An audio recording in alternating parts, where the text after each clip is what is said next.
Morning, everyone. It's Friday, the last day of the July trading month, and we have a bunch of news out, some of it not great, some of it actually bad. Okay, so Asia and Europe are both down.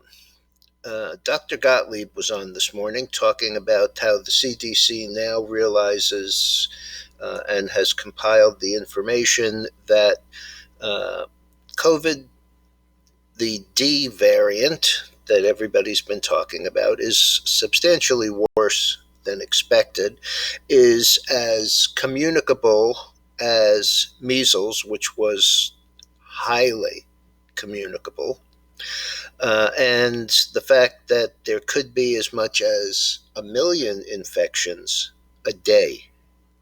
So I guess we're going to start to see that. I've noticed that, as I mentioned last night, there were a bunch of places that have already started to close campuses. I know Twitter is one, Facebook is another. Twitter closed New York and San Francisco. There are bunches of these all across the economy. The president is talking about federal workers having to be vaccinated and tested every week, so not great. Okay, as far as economic news, we had the,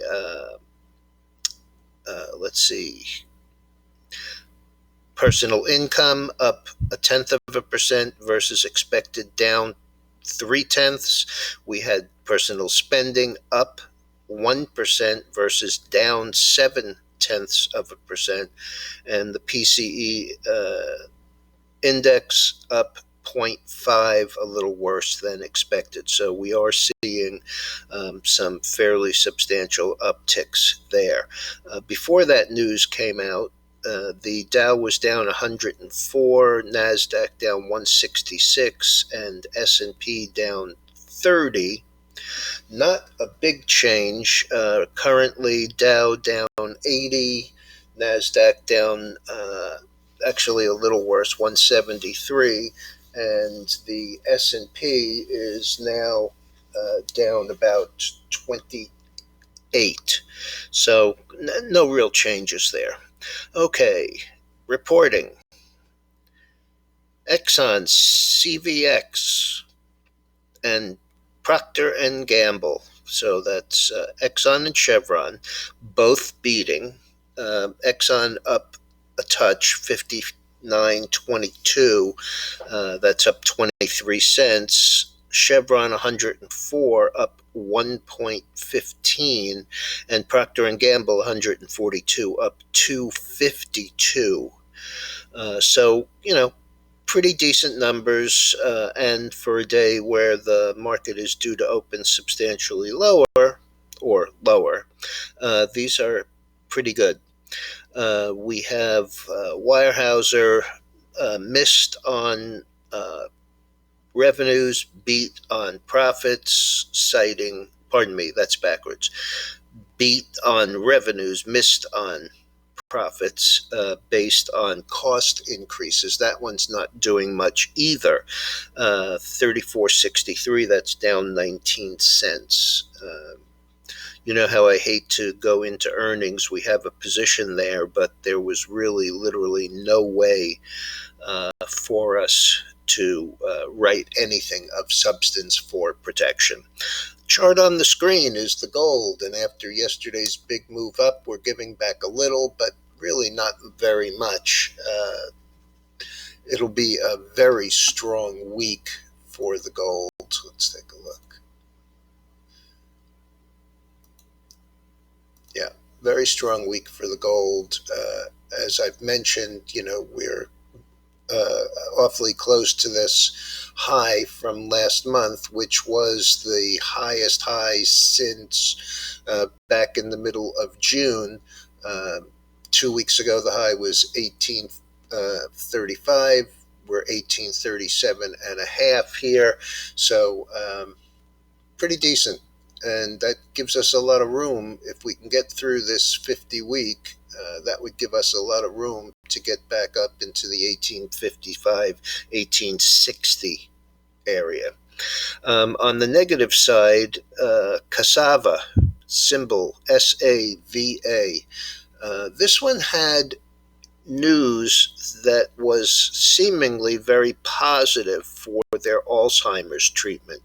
But to give you an idea of how the market reacted to it, we're talking about a stock that was $6 or $7 back in January, ran up to 117 over a 5-week period, came back down and consolidated, and just yesterday had a high of 146.16, came down to 98.5, followed further down as low as 77.50. The last is 86.60, which is down, 86.32, now down $12.10. But, that's basically cut in half. And seemingly, the information was positive. We also have the Amazon, which everybody knows by now, missed. It's bounced up a little after falling from, let's go back to the real numbers. It had closed 35.99.92, which was down 30, and then collapsed all the way down to 32.12.79. Right now, it's trading 33.52, and that's up a little from the overnight, but in the grand scheme of things, still down hard. All right, folks, that's about it. Keeping my eye on Tellurian, which, as you know, had great news yesterday. This morning, it's showing as down 2 cents, but it actually closed 3.98. So after a 30-cent day yesterday, 33-cent day, 9%, after hitting as high as 4.27 in the overnight, we are up a little from the lows. The low here, 3.90, the high 4.16. So kind of quiet.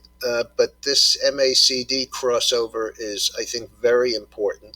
And I think that we're going to get a run out of here. The top Bollinger Band comes through right around 467. If we get that far, then I'm going to consider writing against it the same way that we did the last time.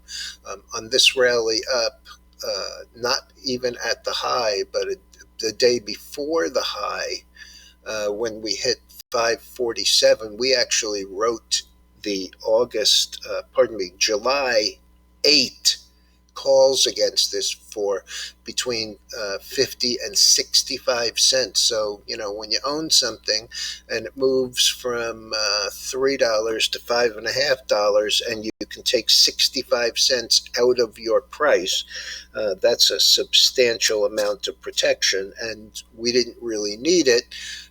They expired worthless, and so that's a lowering of your cost, possibly by as much as 20%. People who paid $3 for it got 65 cents back. So that's where we are. All right, everyone, please remember to hit that subscribe button, and this will be my last video for the week. I don't do a closing comment on Fridays. All right, everyone, have a good day. Be careful out there.